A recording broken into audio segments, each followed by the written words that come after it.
doing this thing? Roll tide. We're rolling. We're going. Okay. There we go. Welcome. Right, Hoot'n and Holler'n. I've got sitting next to me the world-renowned Pynk Beard.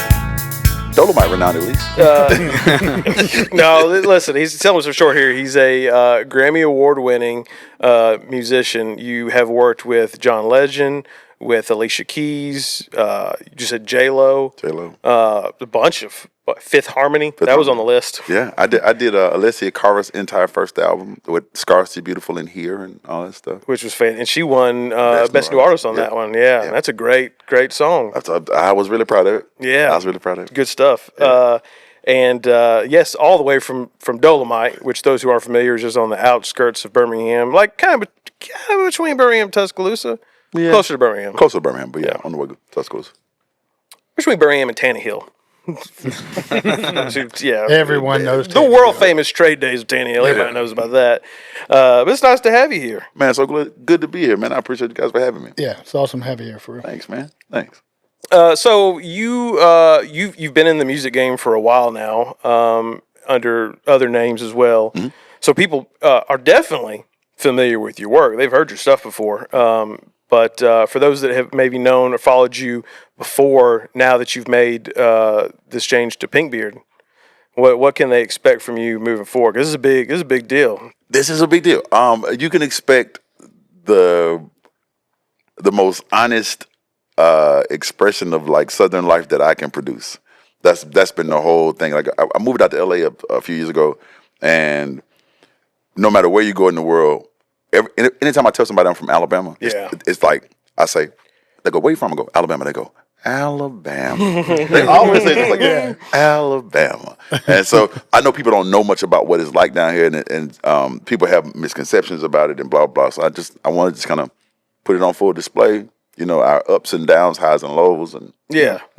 Did they ever do that where they talk for me? Like they want all the time. Say that again. I don't know. Shut up. You know what's so funny? We don't ever do that to them. Yeah. We don't do that with anybody else's accent. I will do that in New Orleans. I will ask because people in New Orleans they say things differently. Like they don't get groceries, they make them. Yeah. And I'm like, you did what with your groceries? Exactly. You made a squash? This is important. Yeah. Are you God? Well, I asked him twice because I didn't understand him legitimately the first time. Yeah. It's a beautiful dialect too. Mm-hmm. Yeah. Mm-hmm. I think sometimes the lingo just comes from just drunk Cajuns, and I love it. Everybody just ran with it. Yeah. I love it. But you say make groceries? Yeah, I meant to. Yeah, that's exactly what I meant to say. So you've done a lot of different things over the years in music, and what would you say if somebody asks you, what does Pynk Beard do? What do you say? What do you sum it up as? A singer, a sucker, and a country mother. Never mind. But yeah, basically I make this, it's like singer-songwriter, country-inspired storytelling. Yeah. Yeah, that's the goal, man. Is this what have you always had your eyes on this? Yes. The whole, always? Yes. When I first moved out, and when I was working with Alicia, first got out, my manager was like, what are your goals? When you first get a manager, I don't know. Yeah. What are your goals? Yeah. They're not going to help you reach them, but, make you feel real good. Yeah, make you feel like, put it out there. And I was like, really, I want to have a number one in every genre. But specifically, I want a country number one. Yeah. And that was like, it's always been a goal of mine because I think that country music is so songwriter driven, and I pride myself on being a good songwriter. Right. Like lyrics are so important to me, and so I feel like if you can get a country number one, you have written the best song out there. Yeah. So yeah, it's always been a goal of mine. That's awesome. Yeah. So listening to country, I guess as a kid growing up, like what country artists do you remember listening to that really had an impact on you, that made you, were they the ones that pushed you into that, like, I want to do this? You know what's so crazy? Is like, this is going to sound so cheesy, but my first, I really loved that song. I could not stop singing it, just like as a kid. It was Achy Breaky Heart. Oh, yeah. I couldn't escape it back in the day. Couldn't escape it, and I just thought Billy Ray was the coolest person. His hair was nice. I was just like, he was the best, right? Yeah. And just the groove of it, I just really thought that was the crazy. And then, oddly enough, full circle, the year that Old Town Road came out, So Lil Nas X drops Old Town Road, and I love this. I'm like, man, this is so fun and blah blah blah blah. And the original was out, but the remix wasn't out yet. I happened to be in Bali doing a songwriters camp with Noah Cyrus, his youngest daughter, and we're sitting at the welcome table, and she goes, I'm singing a song because I got to play it in my AirPods, and she's like, oh, my dad's got a remix of that coming out Friday, and I was like, can I hear it? And she's like, yeah. She let me hear it, and I lose my mind. Like I was like, this is gonna be the biggest song in the world. Casually throw it out there, and that's the version of Old Town Road that broke all the records. Broke all the records. Yeah, and I knew when I heard it, I was like, this is the biggest song in the world.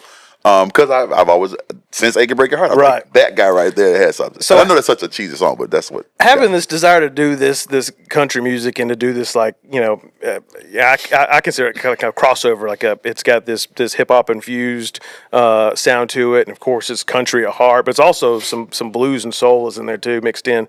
So I mean, doing all that, wanting to do that, and then watching Lil Nas X and Billy Ray Cyrus collab, and then just destroy the history books with that. Does that, like, in that moment you're like, all right, I gotta do this. Can't keep sitting on the sideline. So I said this little thing is like, if something happens once, it's an anomaly. Mm-hmm. If it happens twice, it's a coincidence. Yeah. Right. Third time is like, okay, this is a thing, right? And I want to be the third time. First one was Lil Nas X. Right. Actually, technically, no. The first one was Nelly. When Nelly and all in Tim McGraw, right? And I was like, that thing right there is a thing. Yeah, like, that was big too. It's really hard to beat that, right? And then Nas X did that thing, and then when Shabuzi dropped, I was like, guys, when I first heard, I was like, guys, trust me, this song is going to be the biggest song in the world, and it was. Yeah. And so I know that there's something to the South in general that is so American. Like when you go out to other places. Like you travel the world and you tell people you're from America, and a lot of times they think about New York, like they see New York, but they feel Alabama. Like where we're from is so American. It's so. This is what the country is about. Yeah. Right. Like no one thinks when they come like food wise. No one's arguing if British food is better than the food in New York. Right. Right, like that's not the argument. Like no one cares if like right, because the food is here. The workers are here. You know what I'm saying? It's just It's like the heartland without being in the middle. Like the heart of America is down here, and it's like and people misunderstand it because they've heard so many things about it. You know I just think it's just a special place, man, and being able to kind of represent that in music. Bringing gospel influences, of course, blues influences, some jazz influences, and all of those music, country, everything you, not to cut you off, he's probably going to say, everything you just named is Southern music. Yeah. It's not, that's why, when I was listening to some of your stuff, it doesn't feel like country to me personally. It just feels like Southern music, if that makes sense. It's definitely, the gospel is definitely in there, the blues influence, and it's got a hip hop feel as well, but a Southern hip hop feel. Yes, and all of those just music that come from the South, and music I say is music should come in families. We kind of break them down into genres, but really music comes in families. Because if you take any kind of song, no matter what the song is, pick your favorite song. If I just put under it, all of a sudden it's EDM. Yeah. Right? Yeah. The same song that could have been a country record just a second ago, I turned it to EDM. Now it's house. Yeah. Right? So the music's down here are very closely related. The blues and R&B, of course, that's blues and rhythm and blues, but R&B and country are super related. There are so many like. Yeah, absolutely. Right? They're very. Especially early on. Yeah. Like they kind of broke out of the same places, you know, from the same groups of people. Mm-hmm. So I definitely wanted to kind of highlight that and let people know that we're probably closer related than you think. Yeah, absolutely. You know? And just about every one of those artists you named, that Lil Nas X, and he's from Atlanta. Mm-hmm. Beyonce's Houston. I learned Shabuzi is from Virginia. His parents are from Nigeria. Yeah, but we're gonna count him. He came to Virginia. He's born in Virginia. Nelly St. Louis. Well, nobody ever wants to claim St. Louis, but that's their own thing. And I think they like that. They like to be their own thing. They're in Missouri. They're in the SEC technically, right? Yeah. Where they are, they're ours now. For now. We got all of them for now. Yeah. For now, exactly. We'll see when that contract's up, what happens. So that was you talking about doing the different genres and stuff and sounds. That's interesting, and especially the wide range, or I think wide range of artists that you've worked with. And I read an interview where you say when you are writing for them, you try to you play dress up, like you are getting in their head and you're trying to and writing it from their perspectives because you want that song to be authentic to them. So I mean, how does that? You just flip a switch, or is there anything you got to do? Are some artists kind of harder to get in their head? Some are more difficult than others, but I'm going to tell you guys a secret. I hope nobody I work with ever hears this.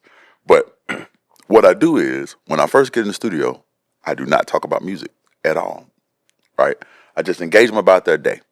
And what they don't know that I'm doing is I'm listening to like the kind of words that they say, their normal speech patterns, just like paying very close attention to like how they put phrases together, blah. I'm just taking mental notes. Okay, she said ambidextrous today, right? Like, or he says main instead of man, or like just little things like that. And so I'm using all that as like data points so that then I get them to tell me a story. And I never ask them what they want to write a song about. Right. Because I feel like that's cheesy. I just ask them, hey, what's on your mind today? Yeah. And they tell me a story about whatever's on their mind today. And then I go, okay.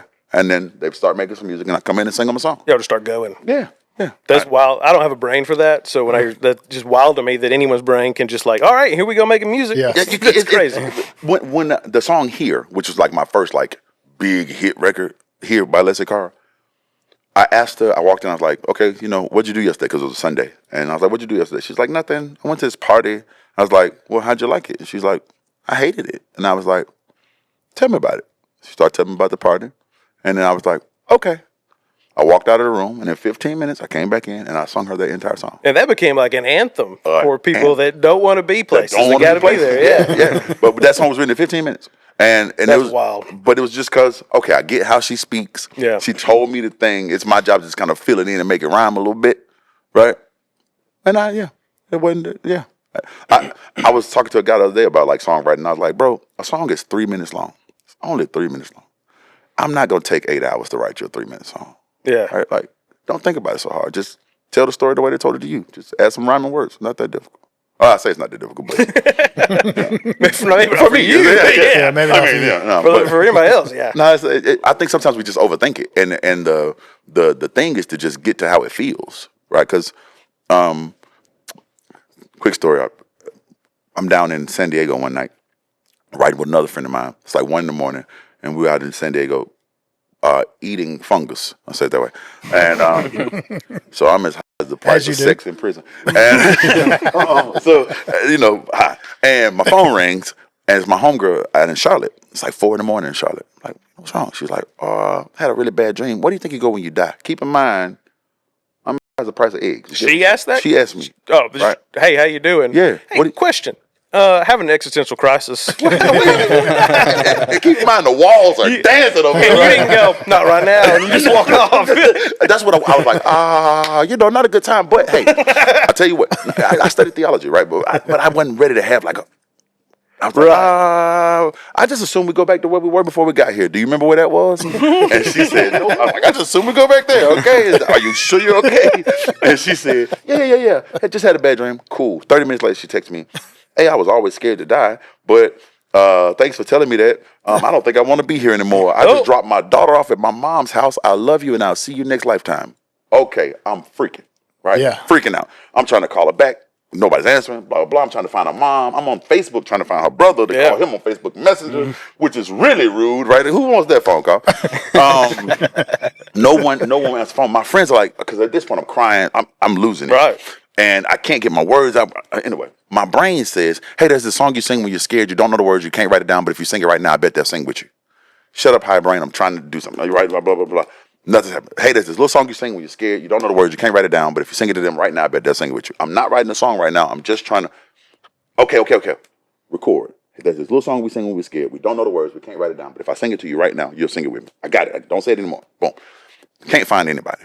Cry myself to sleep. By the time I wake up, she has texted me that she had taken some medication that gave her suicidal ideations. She did drop her daughter off at her mom's house, but on her way home, she got sick. She threw up on the side of the road. Ambulance comes to get her, takes her to the hospital, pumps her stomach. She's alive and well. Wow. She's just fine. Okay. So I go back to my phone. I play that. There's a little song you sing. Don't know words. Can't write it down. Sing it right now. Bet you'll sing it with me. What was that song? My brain goes, oh, it's just called Crying. It's just this little song that we all sing when we're scared, right? I don't know the words. I can't write it down. But if I start singing it to you right now, you'd probably want to sing it with me. Yeah. And there's another little song we sing when we're happy. It's called Laughing. I don't know the words. I can't write it down. But if I sing it right now, somebody who's watching this will sing it with us. They don't even know why they're singing it. Right. Right. And so songwriting to me is just like, get to that. Yeah. Right. You don't even need to know the words. Just get to that. Right. Because if I sing that song for you right now, the closer I get to those two songs, the more likely you are to sing them with me because they sound like life. Yeah. Get into an emotion. Get to the emotion. Get to the feeling. Right. Skip what the rest of the, did I say it the coolest way or blah, blah, blah. Just get to how it feels. Right. And you don't have to think about how it feels. It just feels like this. It feels like crying. It feels like laughing. Yeah. And that's been my whole little sauce. Well, it's interesting. I mean, when you're doing that and you're writing a song, do you know at a certain point, like, I'm done, last verse, and this song is complete? Yeah. Or do you keep coming back to it? No. My manager used to tell me, he was like, if you wrote your best song yesterday, quit writing songs. Right? So normally what I do is I just write it, leave it be. Every now and then you'll hear something later on, you'll go, I could change that. But for the most part, that's how that felt. Right? Just write it. Get it out of the way. If you want to write something else tomorrow, write something else tomorrow. Right? But don't be scared of that idea. Yeah. Just let it, you'll learn something from it. I wrote this line once on a song about 7 or 8 years ago. The song is trash. Right? The song is ass. But the song's called Nothing. And the idea is, let's call this nothing because nothing lasts forever. Mm-hmm. Right? And in the bar it says, will it work? Hell if I know. But I know that heaven is final. And I know you hella fine, so I'm taking hell up to heaven if I go. I thought that was the coolest damn lyric. I just thought that was just. I mean, it is cool. I'm saying you don't like it now? No, I still love it. Okay. That song didn't work, but that lyric is still in my head. And if I had quit on the song because I'm like, I got to read it, just keep that lyric. Maybe one day, 10 years from now, you'll be driving down the street and you'll hear somebody say, will it work? And you go, that's that line that he told us about. Sample that line in one of your on your new album. Right. Yeah. So don't be scared to write it. Just write it. Write somebody tomorrow. So that song has who made that song? Is that yours? It never came out. It's just I wrote it for a specific artist that didn't put it on the album. Okay. Still got the line. So what happens in that situation? Is anybody else free to record it, or they have it? It's theirs. Sometimes it depends. It depends on who the artist is. I've had artists buy songs from me that they don't ever intend to put out.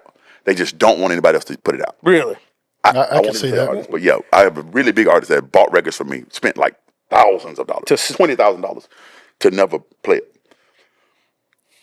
As a writer, how does that you just like? I made $20,000. Exactly. Right, there's a certain dollar amount where it don't hurt. I mean, especially like songwriters get the end of the stick. They get the bad end of the stick when it comes to like Spotify. Yeah. Right. Because it pays the record label 6-1 to the songwriter. So if a record label makes $4,500 on a song, the songwriters have to split $500. The producer, the writers, right? So for me to make $20,000, that's like that song going 3 times platinum almost, right? Nobody ever heard it. That's okay. That's fine. Right? Got $20K. I made $20,000. So, and I get to keep it around again, like for little pieces like that, like I could dissect and use later on, or to take the concept and use later on. So even though they bought it from you, if you took that lyric and added it to another song, you wouldn't have to pay like a right or anything to that, right? Well, basically, I sampled myself. Yeah. Right? Like, I got publishing on that song that never came out, so I just basically sampled myself. Wouldn't pay nobody for that. I guess they could argue that, but I wrote that line. Yeah. I just sampled me. It was my idea. Yeah. This episode of Hoot'n and Holler'n is brought to you by Hoot'n and Holler'n. It pretty much always has been. But now we've got something new to offer you, and that is apparel. See? We're rolling out brand new designs every month, just like this one right here. They're made on 100% cotton t-shirts, printed and designed right here in Alabama. And they'll have you looking good while you hoot and holler. Grab yours now at gettinplaceshop.com or hootandhollerin.com, or just click the link in the description of this here episode. Thanks, y'all. So you've got this new album coming out, and at the point that this episode airs, we might have that first single. If not, it's coming very soon. Yes, sir. So they can still go ahead and find you on Spotify, follow you there, and then they'll probably get a little alert when it uploads. Yeah. Following on Spotify is actually better than pre-saves, by the way. I don't know if y'all know that. No. If you really want to support an artist, hit the follow button. Pre-saves are great because they count them as like a spin or two or something like that. But a follow is like they know that you're gonna get the song because they're gonna email blast it to you, blah blah blah. They count that damn near like a sale. So it is free to follow. Just Pynk Beard with a Y, PYNK BARD. Follow me. That's good to know. The beard does definitely help you stand out on social media. Absolutely, for sure. Absolutely. This is probably the best dumb decision I ever made in my life. It's already taken off. This album's not even here yet. It's pretty wild. The hype. Yeah, this is great. But the social media thing for a second, because you've gotten your songs that you've put snippets out there for, and they're just getting reused on TikTok left and right. What's the feeling like that when you see somebody is using your song and making their own video, or they're lip syncing to it? Or I love that. Like, keep in mind, again, I've been writing for people for a while, so I've had people take songs I've written for other people and do videos to them, right? And it always feels really good. Another quick story. Boom. When I was finished up writing Alicia stuff, there was a point in time where the only place those songs existed were in my head, right? They had never been recorded, blah, blah. And then there was a point in time where it existed in my head and in her head, and then we recorded it. And then that existed only on my phone, right? So I lost my phone. Anyway, point being, there was a time that those were the only places that those things existed. And one day I'm sleeping in L.A. Before I made any money on this stuff, I'm just asleep. And I hear here playing. It wakes me up, and I'm thinking I rolled over on my phone or something. Right, so I'm like looking for my phone. I find my phone. It wasn't there. Someone was riding by playing it in the car. And it was the weirdest feeling. Yeah, on the one hand, I felt like somebody stole something from me. Right. But on the other hand, it was like, wait, that idea made it to that person's car. And so, like, watching this on TikTok or Instagram or whatever, it's been like, oh my God, that idea that was in my head one night, now this lady's singing it in her living room, which is insane. Yeah, that's crazy. Yeah, that's crazy. It's awesome as you get, because this the TikTok and the resharing music thing has really changed, or at least from my perspective, looking into the music industry, has changed it big time. Because I've seen, I feel like with the rise of the internet, you've had some people that are lesser known manage to just rise to the top quickly because we're sharing their music now. We're not having to go wait on the radio station to play it and all the politics that goes with it. So the TikTok thing seems like it's just pouring gas on the fire right now. We're the distributors now. It's kind of like driving a manual versus driving an automatic. Like you are the transmission. You know what I'm saying? Like we should go faster. And if you leave it up to the people, then they can decide. Hey, that's the single, right? Versus 4 or 5 people in the room going, I like this, and the rest of us going, we didn't want that, right? Yeah. But when the people get to decide, hey, we like that, it's like, okay, great. That makes it. That makes Never it thought easier. of it that way. That's probably way better. Yeah, much better. Do you think it would also help artists and producers have more of a finger on how well the track will do if they release that 30-minute snippet, if they just leak it and then it starts getting used around those platforms? Yes. And the internet is part real, part manufactured, right? Like that's always the case. There's some things on the internet that are organic. There's some things on the internet that you buy, right? I will right hand to God, I have never spent $1 on the internet to promote my music. Not one time. I haven't bought a single ad, nothing. That's awesome. Which I'm really appreciative for. Yeah. So this is just people who say, hey, I like that, right? And they have become my transmission. Yeah. Right. And don't stop. Get it. Yeah, but it's been great to just kind of keep a pulse on like where people are listening, how long they're listening, because TikTok will tell you, hey, they stop listening after 8 seconds. Cut that out. Yeah. Yeah. So you get to learn like that. Yeah. Yeah, that's an amazing tool. For sure. And you've already you already sold out some shows. That's yeah. Yeah, I got 2 shows at Workplay. I'm doing one on May the 9th, and the pre-sale link went live a day before I knew it was going live. And so I get up to announce that pre-sale starts tomorrow, and some guy says, I just got my ticket today. And I thought he was lying. And I was like, oh my goodness, the pre-sale link is live today. And before the day was over, those tickets were gone. Man. So before they went on sale, they were gone.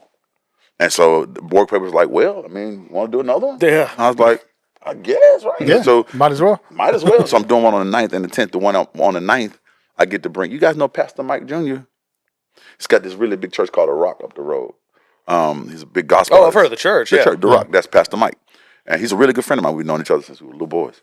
And he got this really great gospel choir that he does. It's kind of like Kirk Franklin-esque kind of gospel. Yeah. But, urban influence, but it's really good songs. And he's going to come do my show for me. Oh, I'm a preacher's sweet. kid. Yeah, You know? that'd And be that's awesome. bro. So it makes me feel really happy just to have like, a good friend of mine. And I think sometimes, especially like when you grow up in the South, you forget that the same people who you drink a beer with are the same people you take communion with. Yeah, absolutely. You know what I'm saying? And absolutely. I love that feeling. Not all the church members, depending on the church. Yeah, depending on the church. Yeah. Yeah. They're still doing it, but it's a secret. Oh, I'm sorry. Okay. Yeah. Boom, my bad. Yeah, they may not admit that, but that's actually absolutely the truth. And they're good people, man. Like, you know what I'm saying? And I don't want to, I feel like all of that is what makes us so special. Yeah. Like, you know what I'm saying? The fact that, again, the same guy I work with, we probably went to school together at some point. Me and him, literally, we just talked about the fact that we've known each other Long time. a long time. 13, 14 years. Yeah, right. And, just being in the same place at the same time. And, that's another thing that makes the South so great is like, I live in LA. I don't know a single one of my neighbors. I was about to ask, how are the connections made over there? Yeah, I don't know. Not quite as strong. Yeah, right. I don't know a single one of my neighbors, right? Or when I do meet somebody, I'll see them today, and we might not work together again for another 2-3 years. And so I have to call that person my friend. Right. But we're not friends, right? We worked together one time, and we didn't curse each other out, right? But in the South, we build these like day by day. We've been living in the same places for 30 years, kind of friendships. And May the 9th is kind of a testament to that. And then on May 10th, I've got these two ladies from Mississippi. Just in case you guys didn't know, the Alabama state motto is at least we're not Mississippi. I've told them that before. I have. That's why we don't have any listeners in Mississippi. Yeah. They all tuned out. All right, okay. Yeah. But I got these two ladies from Mississippi coming up that are phenomenal. This lady named Elsie, who has a song out right now called Forgiveless, and another young lady named Tatiana Clark, who has a song called One of Those Days. Just amazing vocalists that I can't wait to share stage with. So, yeah, it's going to be a good time. May 10th is my birthday. Come on out, man. I'll get your ticket. There it is. Come see me. You might get a shout out on stage. Yeah, I'll do it for you. Get him on stage. For the love of God, please don't do that. Say something, man. Come on out. It'd be nice. Put some in the pastor's offering plate, and then maybe you can get up there. So how does the feeling of selling out a hometown show compare to that of like selling out elsewhere? The check spends the same. But no, it really does feel so gratifying. Let me tell you, for being here, no kiss up, no brown nose. I'm probably more honored to sit here. I'm booked to do like the second largest podcast in the world in a week. We're like fourth, I think. So Yeah, well, But that's just in Walker County. yeah, fourth in Walker County. we're number one. We're the number one podcast set in Grandma's basement that is recorded in Alabama. That's for Might sure. have heard of us. Yeah, but I'm actually more honored to be sitting here than Joe Rogan. Oh, man, we appreciate that. Yeah, because Joe Rogan. We'll get you in less trouble too. I think. But I mean, Joe was dope. Like, I'm nothing against him or his platform, but like for people around you to be like, I identify with that. That means something. Yeah. Right? Because you could call it fake. Right. You know what I'm saying? Like, you know what it's supposed to be like, and you can go, nah, that ain't it. Yeah. People in New York, they might not know what it's supposed to feel like, right? So if they like it, it's cool. I want them to like it. But the people around you, they know, hey, that's real or that's not real. So it means a lot to sell out at home because those people know what it's supposed to be. Yeah. Where'd you record this album at? Actually recorded most of it. I recorded some of it in Nashville. The majority of it I recorded at my friend's house in LA. Oh, cool. Yeah. I wrote most of it kind of just walking around looking homeless. Which is So you was that a decision that you wanted to make to record at least a chunk of it in Nashville? No, it just kind of happened that Just way. worked that way? I was working in Nashville, just writing some stuff for other people, and like when I would get off, I would like walk down Broadway and just whatever ideas I would catch, I would just kind of sing them in my phone. Mm-hmm. And the next day when I'm in with somebody, I'd be like, "Hey, can I try this out?" Blah blah blah. And so I wrote a lot of it in Nashville, and then the rest of it, same thing, but just at home in LA, just walking around. I wrote one of those songs. My favorite part of the story. I wrote one of those songs walking from McDonald's back to my house, and I was just standing on the corner at the traffic light, and I know I looked crazy. This is after eating McDonald's? Yes, because I'm just standing on the corner, just like and I was like, I'm loving it. Look crazy. Yeah. Yeah. So, but yeah, I wanted to. And a really good friend of mine named Oak, who produced a lot of the records. He lives in L.A., so he just like, oh, come by the house, we'll record over here. Yeah. Cool. Yeah. That's awesome. I was thinking too about your time in the music industry and the changes that we've seen. We're talking about like social media changing the way artists are discovered. Is there anything that you've seen, I think, for probably most of your time in music that kind of surprised you or still surprised you, especially coming from the South into that world in LA? Like, is there anything you're still taken back by when you get around those people? No, the thing I think the Californians. The most surprising thing is how normal people really are. Like you would think, like, I met Mariah Carey, right? And the build up to meeting her was so crazy. They were like, okay, Mariah's coming. Don't look her in the eye. You know what I'm saying? Like, okay. And she comes in the room and she's just the sweetest lady. Yeah. Right? Like, it's just, and so sometimes I think the perception of it and the reality of it are just two different things. Like, most people are just regular people who are just trying to be success. Like, most of us are obsessed with success. Most of the artists, they're just obsessed with success. Yeah. I call LA 14 million of the loneliest people in the world because nobody's from LA. Everybody's a rescue puppy. Like, you ran away from home to go, and I'm going to show the people where I'm from that I can do it. Right. So we're all just a bunch of rescue puppies trying to figure out how to make it. And, but in the reality, most of them just sweethearts. They can't all be sweethearts. Can't all. I mean, I know you can't name names, but there has to have been some artists you've met that like absolute jerk. Bro, the worst experience I ever had with an artist of all the artists I've worked with was a guy that wasn't signed. Really?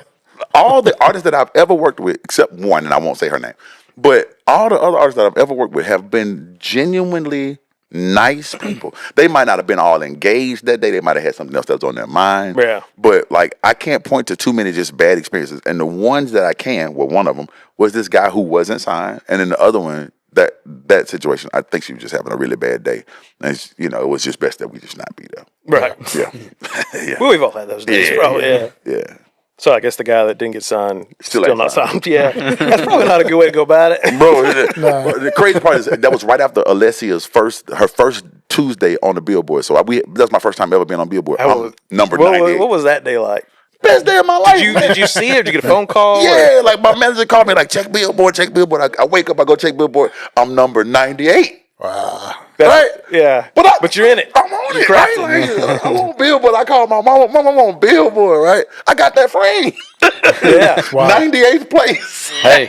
But I'm on it, right? And I go into the studio with dude, and he's just like, it was such bad vibes. But after it climbed up, that record topped out at number 5 on the Billboard. And he DM'd me on Instagram and was like, man, I really just want to apologize about, how that went, blah, blah, blah. And I was like, bro, no hard feelings, you know what I'm saying? But what I did was I was like, just tell such and such to set up another session. I knew such and such wasn't talking to him anymore. Smart. Yeah, but that way, I could act like I knew that, but I knew he wasn't. Yeah, but I never heard from him again. Sorry to that man. Oh, I thought you were about to say something. No, I wasn't raising my hand. Sorry. Question, please. Yeah. My turn to speak? No. But when you have those bad experiences like that, does it tend to make you a little more standoffish with people you haven't met before you work with them? I am a loner by default, right? Like, and you probably wouldn't know that about me because I try to be personable, but like I spend 90% of my day by myself anyway.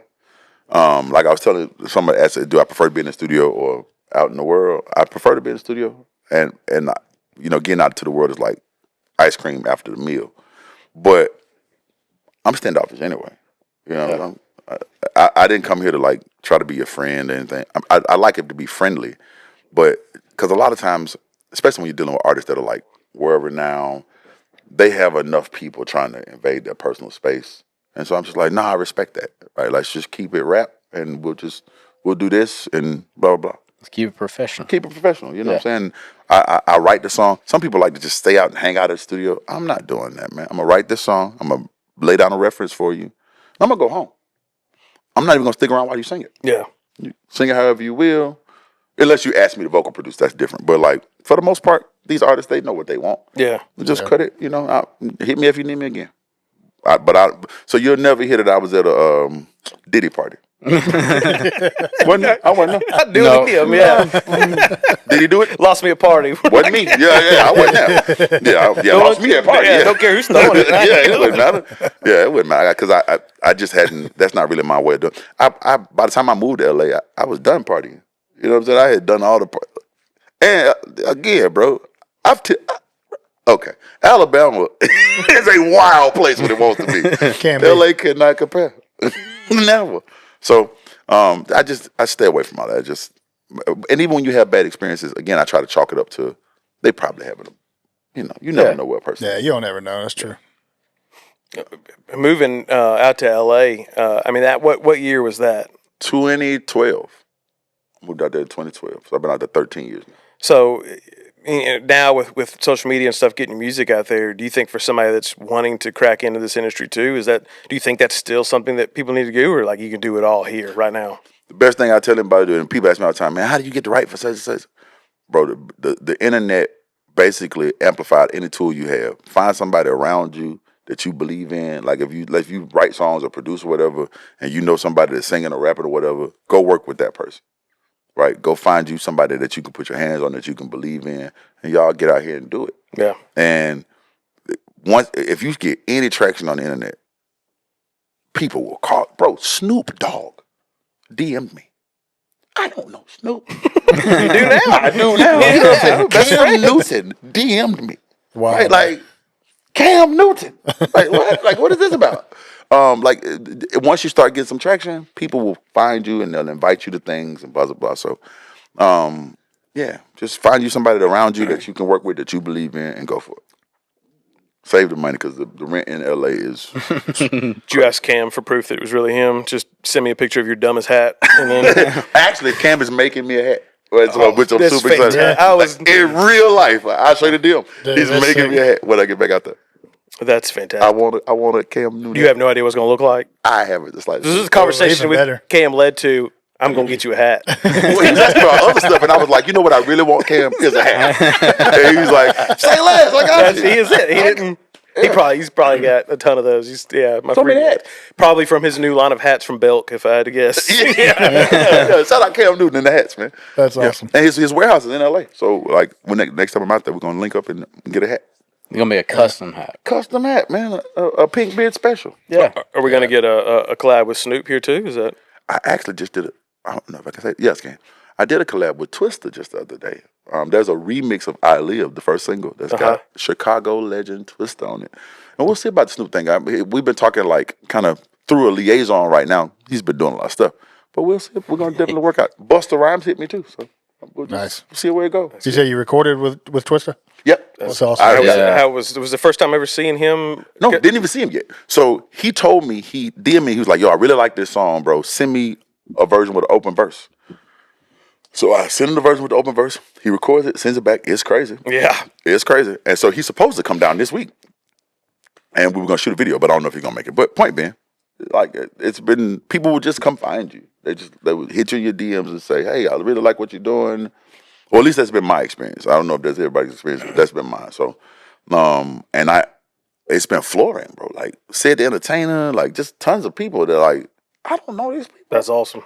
Yeah, but thanks, man. Yeah. That's awesome, man. So you shot the video, or you're about to shoot the video? I'm starting to shoot I Live tomorrow morning. 8:30 in the morning I'll be shooting. Where y'all shooting that at? A part of it I'm shooting at home. I'm going back out to Dolomite to shoot some stuff, and then I'm gonna be at the bus station, and then the last part I'll be at a funeral home. Okay, yeah. Really lighthearted, you know? Yeah. I, for one, excited about seeing Dolomite in the video. Yeah, right? I can't say that I've seen it. Yeah, Birmingham, of course, you know. Are you going to be driving through it, or we got to... Oh, you know what? I hate, it's called director of photography.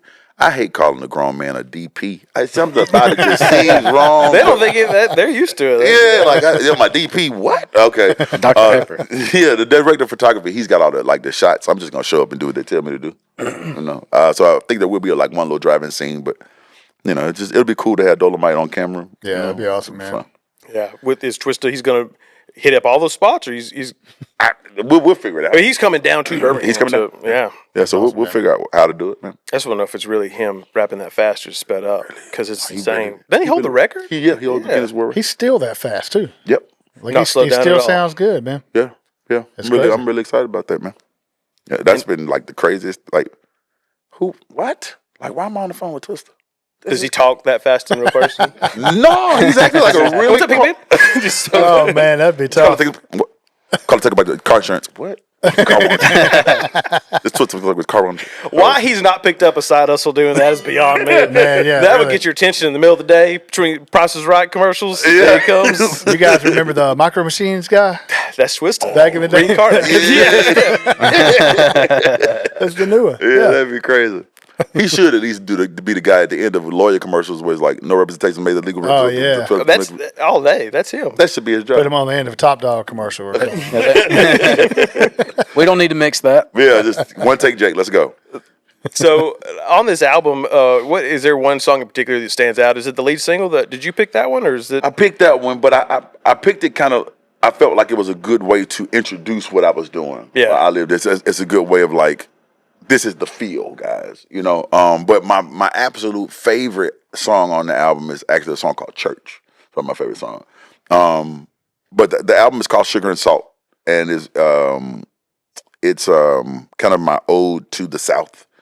My first album was called Soup, and this one's called Sugar and Salt, and it's kind of.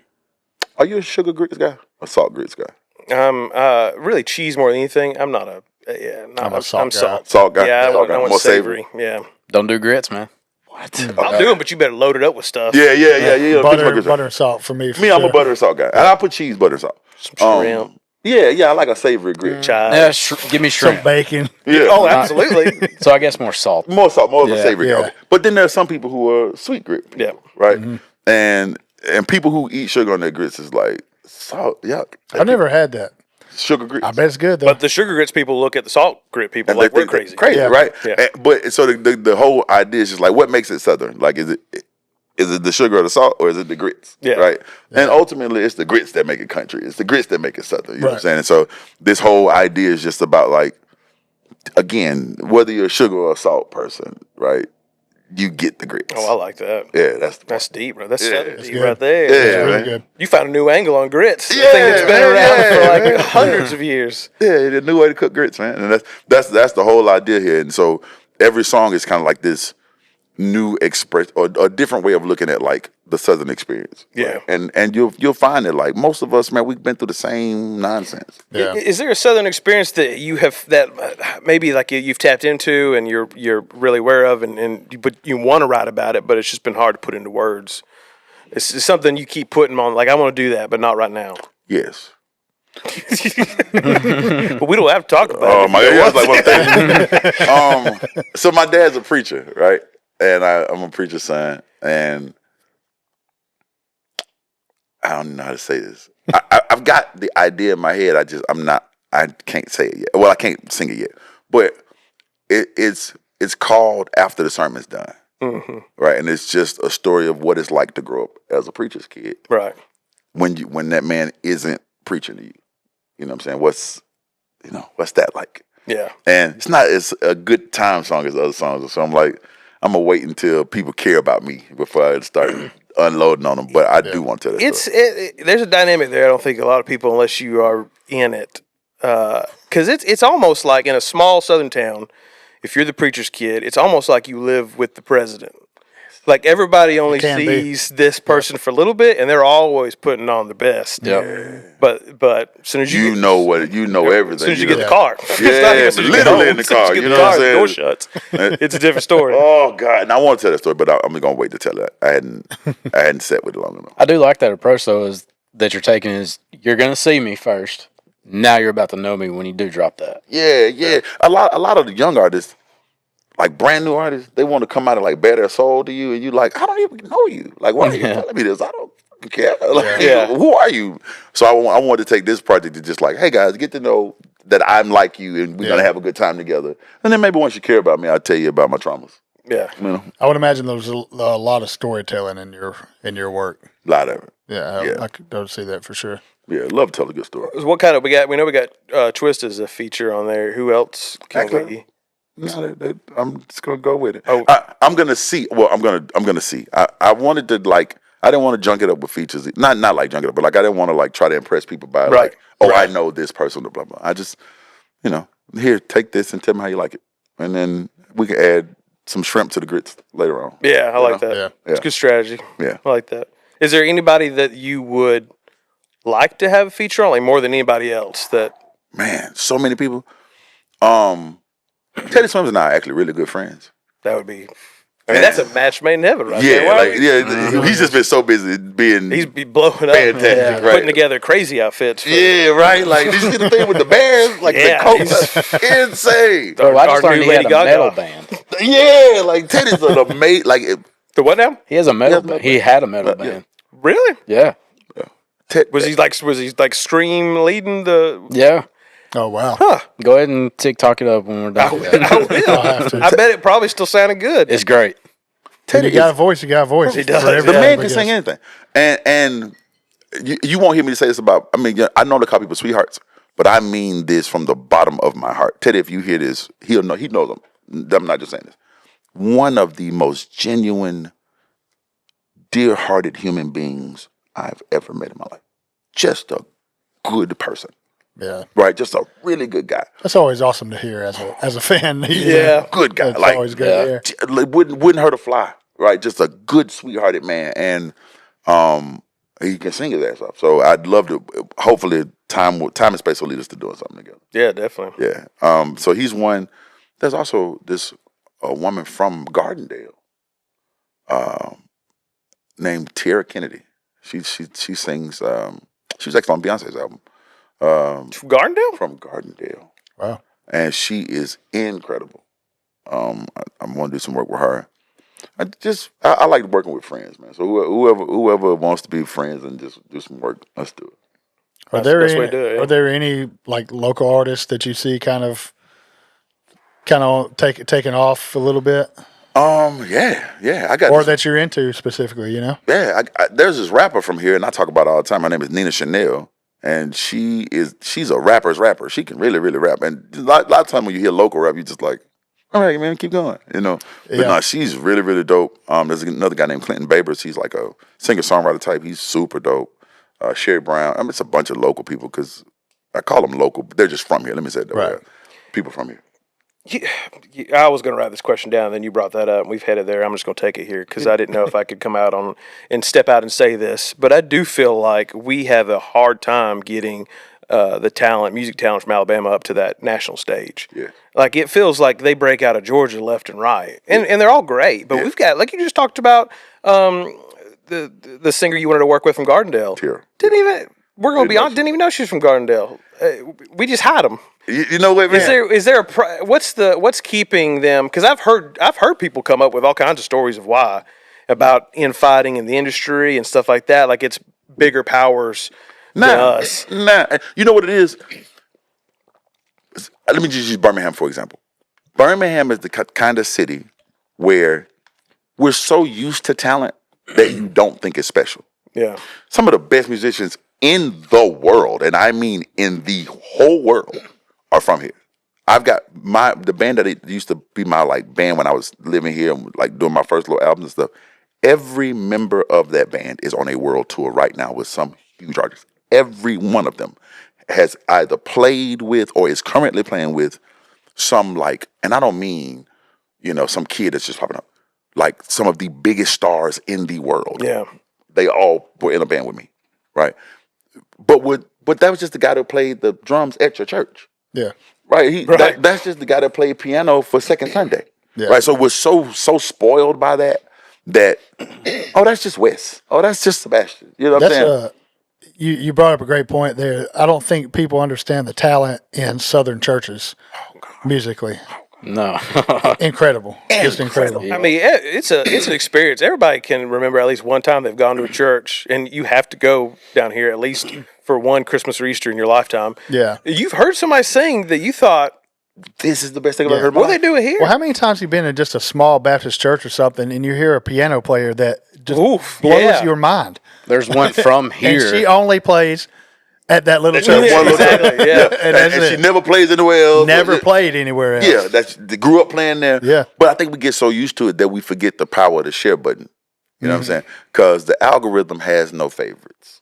Right. The algorithm is merciless. It is. Right? It doesn't care. All it cares about is engagement.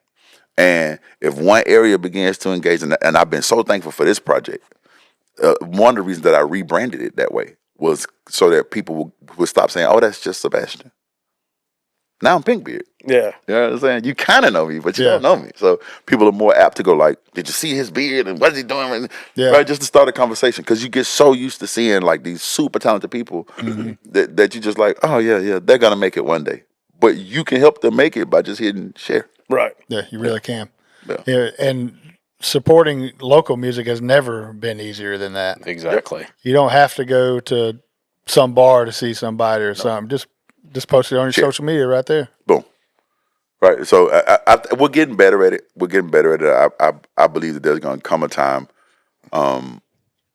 when the people, the masses recognize what the term the power to the people, what that really means. We're entering a world where that's like truer and truer by the day. Oh, yeah. Right? Like you really can control what works and doesn't work. People are, "Oh man, the music industry forcing." The music industry cannot force anything on you anymore. No. Back in the day when they had the radio and they could decide what to put on the radio. They'd show you your options. Yeah, these are what you. But now, man, like it's all you. Whatever you like, whatever you support, is what they're gonna have to keep feeding you. I didn't realize how it had trickled down now to these labels paying to get on playlists. Which is really? Yeah, they will pay Spotify, that. pay music to put them on these playlists that they make, that they push, because that's always you'll always. By hearing some of my playlists, that makes a lot of sense. Yeah. And Now but like you know. specifically Spotify is like co-owned by record labels. So like record labels own pieces of Spotify. So like the New Music Fridays or whatever, like they give a label like, you get 3 slots. I'm saying 3. I don't know exactly, but you get 3, you get 3, you get 3, and whatever they're trying to promote right now, they put on that playlist. You get what I'm saying? Because their job is just to get it in front of you and hope you hit that like button, right? That's what the world is hanging on. You hitting the like button. You know what I'm saying? So the everyday average person, has so much power in their hand, like just oh yeah, I like that, or I don't. Well, record labels, they're not having to. They're getting instant feedback as well, just like you would be as an upcoming artist, I guess. They don't have to wait for charts to come out or radio play. Nope. You're just right there live. Real time. Real time. They're seeing what's going on, which makes it a little nerve-wracking for a person like me who's coming out with something new, because I know that anytime I put something out there, they're watching that number immediately. Yeah. Oh, yeah. You know what I'm saying? Yeah. Which is why, hey, man, stop by Spotify, follow me now, so that first day will look good. But yeah, they're watching that number immediately. But again, that number can bloom and blossom into whatever you make it. You know what I'm saying? Same thing true about this podcast, I suppose. Like wherever you place this, if people like it and share it, that's how your audience grows. Yeah, they haven't been doing the sharing part. Hey man, share the podcast. You just heard how important it was. Yeah, man. Yeah, because you want people you want people to be able to, like, I got a whole language of just meme talk that I share with my friends. Yeah. Right. And the only reason why we can speak that meme language is because I saw something and I shared it. Yeah. And they thought it was funny, so they shared it. So now we could talk in meme like that. Yeah. The same thing. And think about that with the record label, and you put your whole album out there on Spotify, so everybody's just listening to all of it now. So is there really even? I know their strategy in putting out the lead single, like you've done with "Outlived," is kind of an introduction. But like, is it really still pulling singles out of an album now, or is it just whatever is just give them the album, we'll see what happens? Well, the record labels still like to go with one song at a time. The thing about my camp says you have to earn your album, right? In other words, you may not care to hear 8 songs from me today, 10 songs from me today. I might not be that interesting, right? 10 songs to listen to, but maybe you like one. So you put out one, and then you go, okay, if they like that one, this is the feedback we got on that one.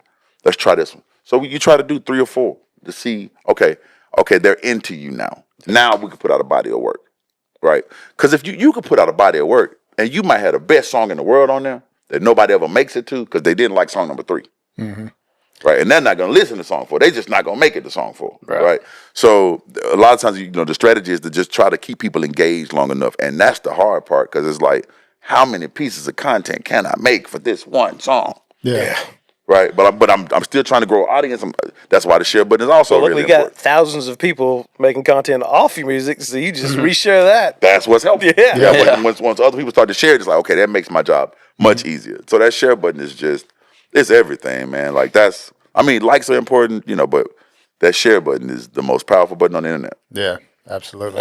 So we right here at the end, the name of the show, Hoot'n Holler, and the format. It changes rapidly. However, one thing pretty much stays true, that we'll talk about stuff, and Hoot is something that we like, and Holler is something we don't like. Okay. And your album is Sugar and Salt, not Salt and Sugar, Sugar and Salt. Yes. Put the wrong one first. Everyone's like, I can't find I know. Yeah. But so it's a lot of food. Wrote a great song, "Walking Back from McDonald's." Yeah. So I figured this would be good for you. If you could, Hoot, what is the best Southern food in your opinion? And then Holler, what in your opinion? Now everybody else could like it. Okay. There's a bunch like deviled eggs. Ain't my thing. Okay. I'll holler about it. I know.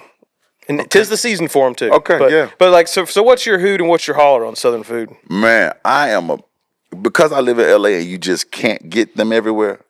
Like the most nostalgic food, it might not be the best, but I am a big fan of grits. Because you just can't get them where I live. You can't get them at all, can you? Yeah, not really. Every now and then you run across a place that have them and they not right. You know what I'm saying? Like, I don't even want that grit. You like a good thick grit? I like a good thick grit. Yeah, same. Yeah. Don't give them too soupy. Give me a good, well-cooked grit. Mm-hmm. That's like the most, but like if I had to pick like a favorite food, I feel like nobody does like a pork chop quite like we do down here, man. Bone in. Yeah. Bone in. Go pork when you chop, have a good pork chop, boy. Man, good fried pork chop. Because that takes talent to cook it right, too. Yeah, because it's not easy to cook. No, it ain't easy to master. Oh my God. Yes, sir. Yeah, that'll get a hoot from me. A holler, like something that I'm like, how y'all eat that? Is cranberry sauce for real, man. Like, what y'all doing? Like, is it jelly? What is it? I don't right know out what of can, it is. or all of it in general. Yeah, like what? Like it's. I've shaped only like seen a it can. in a can. It's shaped like a can. Yeah. Like, why y'all eating that? I'll do a couple. The only time I'll ever do Thanksgiving's it, but I might do a little dab on the cornbread once or twice, and then I don't want it. Yeah, I'm over it. You know what? See, I don't even know how to use it. I don't even know what you do. like, you do with it. People that love it just be shoveling it in their mouth. Let me redo that. Okay. No, this is the worst food of all times. It's not even a Southern food, but it's the worst food ever. Candy corn. Man, Candy corn is fossilized dinosaur tears, and you're not going to convince me. God. But no, if you knew how many pounds of candy corn I've eaten, you've had bad candy corn. love it. Yeah, love it. Also, have you ever taken some peanuts and some candy corn and then just put them all in your mouth there at the same time? I feel Why like would I hate myself? I feel like It's delicious. He hasn't done that. You like payday bars? No. Okay, well you won't. Don't do that. Then. You won't emulate it. You won't like it. Candy corn. Why would they do that to somebody? Oh, How would you make candied corn? it doesn't taste like It ain't corn. bad. I think it's because of the way you can shape Yeah, it. you can shape it. Yeah. But like, what is that? What? Yeah. No, it's not right. It's not right. Oh, but it is. Is it right? Yeah. Man, if I'd only known you had these I'm a takes candy on corn candy thing. corn. I feel like I will know if I made it to heaven or hell by the candy they give me at the door. Like if I die, like someone's like, "Oh, hey, have some candy corn." Oh my God, I thought I repented for that. Yeah. Should If have I deleted get that there meme. and there's candy corn, I'm going to be torn. You know, is it here because it's bad, or is it mine heaven because it's my favorite? It's trash, man. Don't eat Have that. you Are they ever had testing my little pumpkins, temptation levels here?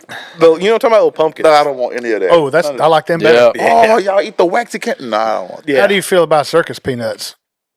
Nah, too foamy for me. Man. Yeah, I can't do those. I love circus peanuts. You like circus I peanuts? love Okay, circus now I peanuts. gotta ask, how do you feel about those pastel mints that are like, they normally have them at like baby showers? Yeah, the little They- baby shower what you're mints. talking about. Yes. Yeah. How do you feel about those? Yeah, all right. What? Yeah. You eat the chalk from the chalkboard. Just eat that. Why don't you? Those sweet. That's chocolate with sugar in it. Yeah, that's what I was about to say. You're probably not going to name a candy where I'm going to be like, nah. Yeah. Oh, can't Love it eat all. that. If it's sugar, I won't. You want it? Okay. Licorice. I'm not doing that. Licorice. I will, whatever. Twizzler, maybe, but not like, but not like Twizzlers. Yeah, Twizzlers. That's what I like all them old people candies. Though. That's like the stuff that oh gosh, yeah. Yeah. And the little strawberries, and the random sir. gold ones that you don't know, butterscotch maybe? Who knows? I'll try it. Where did they get those from? I swear they grow them in their purse. Don't know. They do. Like there's a farm of them in their purse. Yeah. Like I've never seen a bag of those strawberry candies never anywhere. seen in the When world. you Never seen a know bag you're of old when you reach in your purse or your pocket and they're there. Yeah, like That's how you know. They don't even sell bags of them at Cracker Barrel. Where did they get those candies? So if it was going to be anywhere, that's where it'd be, right? I think they Cracker come Barrel, stock for with sure. old lady purses. Yeah, they have to, man. Yeah. Do what? They come stock with old lady purses. Yeah. They're just there. Oh, they might. Yeah. Those little basic, factory in there. those $10 ones at Walmart. Yep. I'm gonna go buy one. Because I love those strawberry Yeah, candies. Those strawberry candies are the best. They are very good. You knew your grandmother really loved you. Or we go to church. When you sitting in church and your grandma passed you one of those strawberry candies. It was always a cool lady that had them too, man. Smells And then you like start a making dryer too much sheet on noise the and your mom outside pinches for you. some reason. Do what? Always smells like a dryer sheet on the outside for some reason. Yeah, You know, grandma's it always had that perfumey smell, but like Yeah, strong boy. it's like perfume from 5 years ago. Perfume. Yeah, it's aged. That's good living, man. That's good living. Man. Well, thanks for coming on. Thank you, man. I know it's very tough to follow in Santa Claus's shoes as our second guest of the show, but Wow. Shout out to Santa, man. for real. No, don't shout him. Yeah, also he can't come back on the show. Yeah, so He's banned? Yeah. Oh, my Terrible. God. Yeah, well, Terrible person. you can't smoke in here. So Oh, okay. Well, that's and he's got a habit apparently we're not aware of. no smoke. That's why that's why the sleigh is not enclosed. Okay, yeah, gotta let him smoke. Yeah, Okay. got that that's smoke cool. fly. Pynk Beard, thank you so much. Everybody can check out your album when it drops, Sugar and Salt. On do we have a date? I don't have an album release date yet, but I will let you guys know. Just make sure you guys follow me, man. The important thing is go get him on Spotify right now, Yeah, and all the social medias. You've got great stuff. You've been keeping that you got super updated. some solid clips out. Thank you. Yeah, Watch for the sure. journey in real time because it's Yeah. awesome to see. Thank you. He made me do a double take. I was like, I've known this guy for 10 plus years. I'm scrolling. I'm like, wait a minute. That's all. Yeah. Like, what do you do, beard, man? And when you Rock go with Pink with a Y. Yeah. Yeah. Pink with a Y. Thank you guys so much for having me. That's it. Yeah, man, been awesome. Thank you for coming up. Can't wait to listen to I Tried when this comes out very soon. Yeah. Man, thank you again. Thank you. Appreciate you.